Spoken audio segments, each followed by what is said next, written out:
taking things, using things in your life that are scars, using those moments as a weapon, right? Using those as, using basketball as kind of like a vehicle through which to express yourself, right? So at that moment, for us to face the Celtics again, it's not about the Celtics. It's not about your opponent. It's about you. It's about you taking your inner struggles and channeling that through the game, right? As a way to unleash, right? So now it became a matter of how do I express that to them? How do I get them to that point where they figure this out for themselves? Because I can't say, hey, listen, I need you to play harder.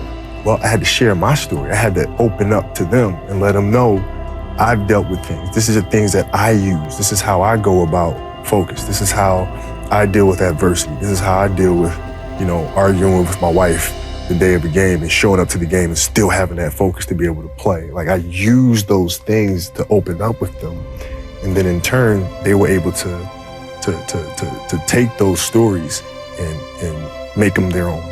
When you're in this culture in our society, you can do some phenomenal things individually, but they'll never reach their full potential unless you do them collectively.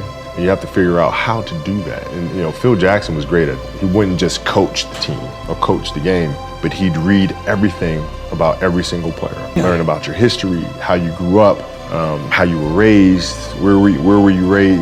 He'll read every interview and he'll learn about you and gives him a better understanding of what's motivating you or what your insecurities are, right? And then it just helps him communicate with you better or even push a button here if he needs to.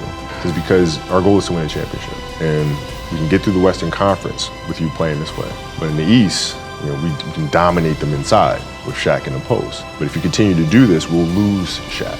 We'll lose him. So I need you to pull back so we can pull Shaq forward for June. I'm not going to rest. I'm going to keep on pushing now. There are a lot of answers that I don't have, even questions that I don't have. But I'm just going to keep going. I'm just going to keep going, and I'll figure these things out as we go, right? And you just continue to build that way. So I try to live by that all the time. One of the things I had to learn is how to get the best out of my teammates. And most people think it's a simple thing, pass them the ball. But that's not how you make guys better. You have to really affect their behavior. So, like I would tell guys, we got back-to-backs. I don't care if we're in Miami, I don't care if we're in a great city of Chicago. You can't go out, we gotta get rest. You play Monday and you play again Tuesday. The guys aren't gonna listen, right? Right. So a few times say, all right, we'll all go out. We'll go out together. I'll drink with you. But the next morning, I'm banging on your door at 5 a.m. Let's go.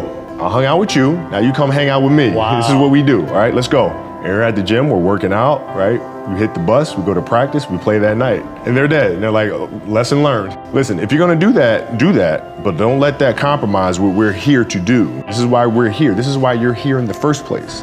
What I try to do is just try to be still and understand that things come and go, emotions come and go.